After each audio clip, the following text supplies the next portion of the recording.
ملګرو نن درته بالکل د پری انټرنیټ استعمالولو چل ښیمه چې ستاسو به په یو پیسه هم نه لګي، یو روپۍ به پې هم نه لګي. مکمل 100% پری انټرنیټ به استعمالوئ. نه به څه پیکج لګوئ، نه به ستاسو نه څه پیسې کټ کیږي، 100% به پری وي. دا یو نوې خوشخبري او د 2024 یو نوی اپډیټ راغلی دی چې پری انټرنیټ به تاسو څنګه استعمالوئ.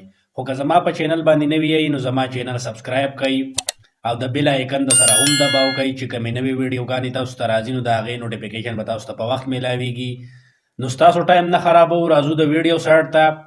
تاسو به مختلف ویډیو کتلي وي د پری ایم بی دپاره، د پری انټرنیټ استعمالولو دپاره، خو بیا په اخره کې که تاسو هغه کوډ استعمال کوئ نو هغه بیا صحیح نه وي، ټیک نه وي، هغه دروغ وي، نو بیا تاسو پریشانه شئ، تاسو خفه شئ چې یاره دا خو صحیح کار نه کوي، دا چې موږ ته کومه ویډیو وښودلی شوه دا دروغ دي، په دې کې څه مسله ده یا موږ له کار ونه کړو. نو د دې دپاره به زه تاسو ته یو داسې ښکلی ټریک ښیمه، یو داسې طریقه به درته ښیمه چې بالکل 100%، یعنی یو داسې ښایسته طریقه به درته ښیمه چې 100% به په هغې کې تاسو انټرنیټ مکمل پری استعمالوئ. نو ستاسو ټایم ډېر نه ضایع کوو، راځئ د ویډیو سایټ ته ځو، ځکه چې زه به پې تاسو پویوم هم. نو موږ به خپل پلی سټور اوپن کو. دا موږ خپل پلی سټور اوپن که، په پلی سټور کې به دلته سرچ کو.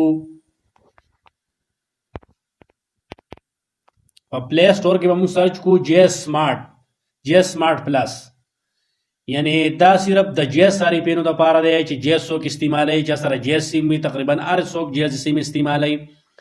نو جی ایس سمارټ پلس به تاسو ځان سره سرچ کوئ دلته په پلی سټور کې. ما سره الریډي ډاونلوډ دی، دا به تاسو ځان سره ډاونلوډ کوئ، خپل موبایل کې به انسټال کوئ. اوس زه تاسو پوهیږم بیا به دا زه اوپن کړم او تاسو به انسټال کوئ. د انسټال نه پس به اوپن کوئ. چې څنګه مو اوپن کړه نو تاسو چې څنګه خپل وټساپ جوړوئ یا مای ټیلینار وي، یعنی مای ټیلینار که تاسو څنګه استعمالوئ یا جی ایس سمارټ پلس هم دی، دا به د ځان سره ډاونلوډ کوئ او د هغې نه پس به پکې بیا اکاونټ جوړ کړئ. لکه څنګه چې تاسو د وټساپ اکاونټ جوړوئ یا بل څه قسمه اکاونټ جوړوئ نو هغې کې به خپل اکاونټ اوپن کړئ. ستاسو به اکاونټ اوپن شي. دا اوس وګورئ، دا زموږ پروفایل دی، زما دا پروفایل دی. تاسو به پکې خپل ډیټ اف برت ولیکئ، مریډ یئ که ان مریډ یئ، کوم سټي سره تعلق ساتئ، لوکیشن وغیره، نو دغه به پکې خپل ولیکئ. دغه ټول هر څه چې مو وکړل نو دا به ستاسو یو پروفایل دې کې جوړ شي، یو آی ډي به دې کې جوړه شي. بیا دې کې دغه مختلف اپشنې ورکړی شوي دي، مخامخ تاسو ته ښکاري. نو دغه ټولې اپشنې به په دغه طریقه تاسو ته په نظر راځي. په دې کې تاسو کله آی ډي جوړه کوئ، ستاسو آی ډي تیاره کړی شي نو تاسو ته به دلته یو فکس ټایم درکړي 24 ګنټې، چې یاره 24 ګنټې پس به تاسو ته بیا پری ایم بي استعمالول شروع شي. یعنې د 24 ګنټو دپاره به تاسو ته ایم بي نوي سټارټ، یعنی پری ایم بي یا پری نټ به تاسو نشئ استعمالولی چې 24 ګنټې تېرې شي. د 24 ګنټو نه پس به بیا تاسو پری نټ استعمالولی شئ. روزانه ډیلی به تاسو له 100 ایم بي درکوي، هغه هم بالکل پری دغه مخامخ تاسو ته ښکاري په دې سکرین باندې. نو دا به تاسو چې کله ستاسو انلاک شي، تاسو پې کله خپل موبایل نمبر باندې ولګوئ، دا سیټینګ وکړئ، نو بیا به د هغې نه پس 24 ګنټو نه پس به تاسو ته ډیلی 100 ایم بي درکوي.